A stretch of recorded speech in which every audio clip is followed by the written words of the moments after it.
morning. We are getting ready to start our potato bed this morning, and it's almost springtime here in Northern California. You can see we have a bed here that we layered with some chicken wire because last year we did have gophers come and eat some of our potato plants last year. So we have layered it with some chicken wire, actually triple layered it up on the sides and the bottom, and put a little bit of soil on the bottom loose. And now we're going to just sprinkle a little bit of bone meal on down here in the bottom, and then we'll rake that in, and then we are going to put our potatoes in the bin.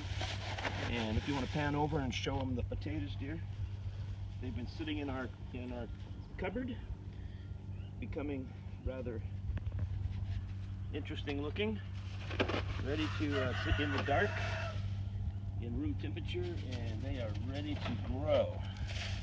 So we're about to put them in the ground. So let me put the rest of this in here. This is bone meal, and enhance the soil. I'm going to put it all in there? Yeah. Okay. That's not too much for this area, so.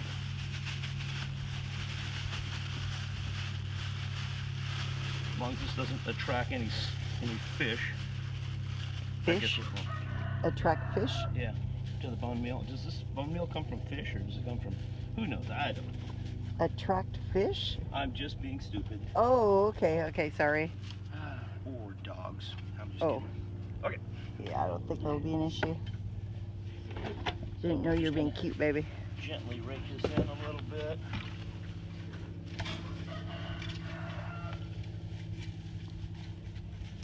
Give a nice...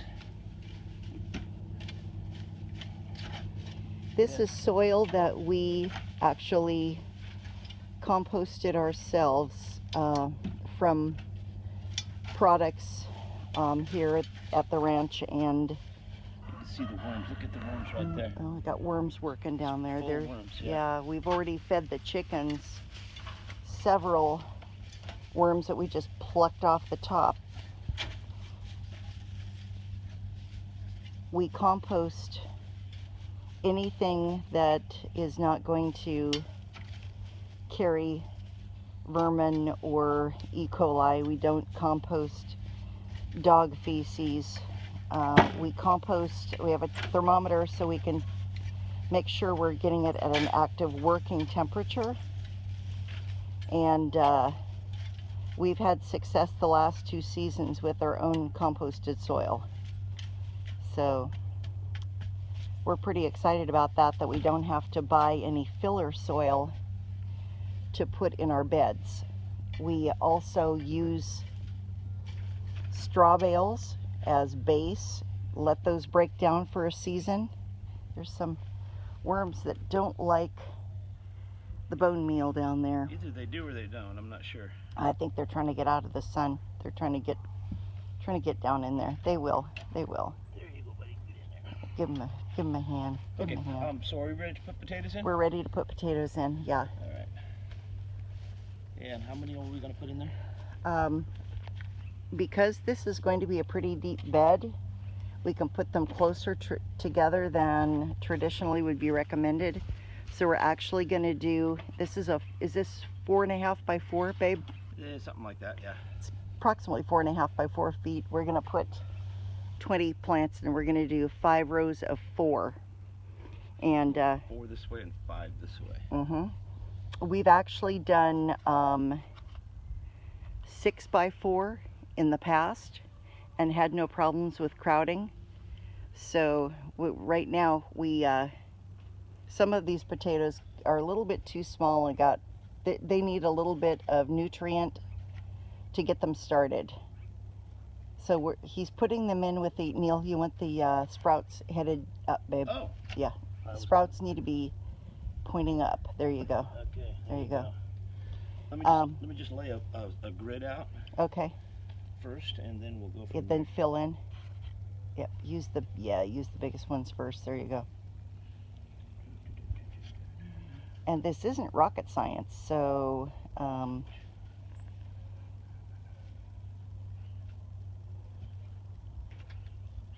That's about right, eh? yeah, that's about right. Okay. And then as we see green shoots come up, we will post update videos on how the foliage is developing.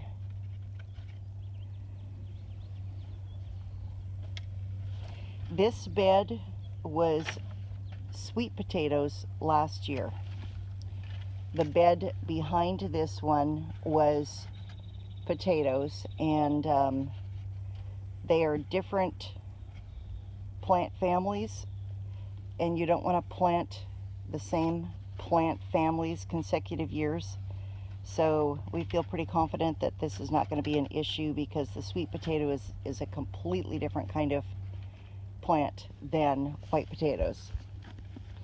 These are potatoes that we just got at Trader Joe's. I got organic, I think they're called Dutch Golds, something like that. And we do get organic because if you don't get organic, they often have a material. Yeah, that's not the best one, baby. That's not the best one. Use these guys first. Yeah, pull that guy back up. That is intended to inhibit the sprouting. Something else that we're going to try this year, this guy, for sure. And then I think this guy, well, let's go with this guy. I hate this guy. Yeah. We got some grow bags, and we're gonna probably put these 3 remaining guys in there and see how they do. Okay. But the next thing we're gonna do with these potatoes is we're gonna cover them with a layer of straw.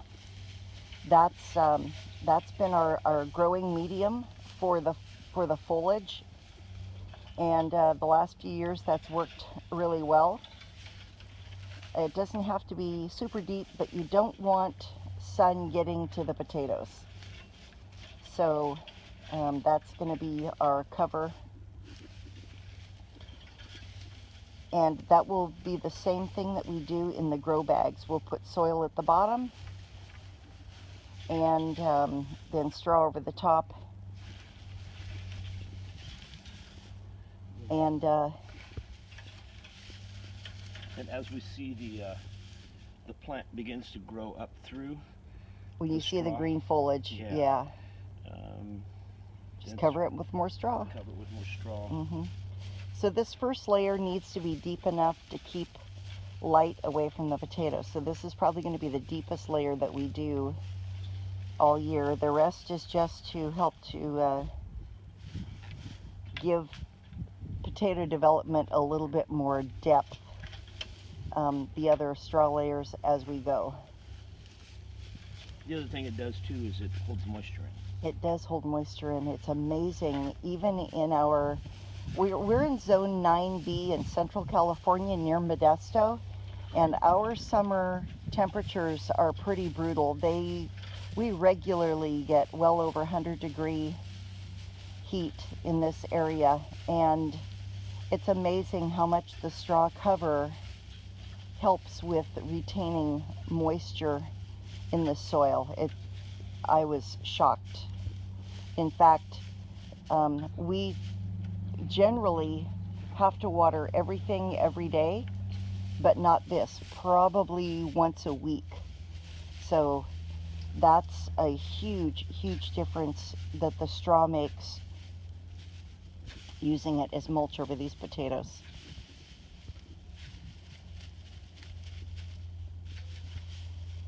Last year in this bed we did sweet potatoes, again organic sweet potatoes from Trader Joe's that we made our own slips from, and we actually harvested in this 4.5 by 4 bed, we harvested about 135 pounds of sweet potatoes, and we experimented with some ways of curing, and we'll probably do videos later this year on that.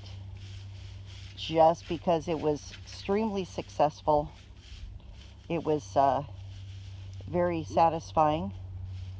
Yeah, we need more depth, babe, on the. We're gonna need more straw in there. So, anything else, Neil? Or I think that's just about it. I think that's it, and we'll update as we go.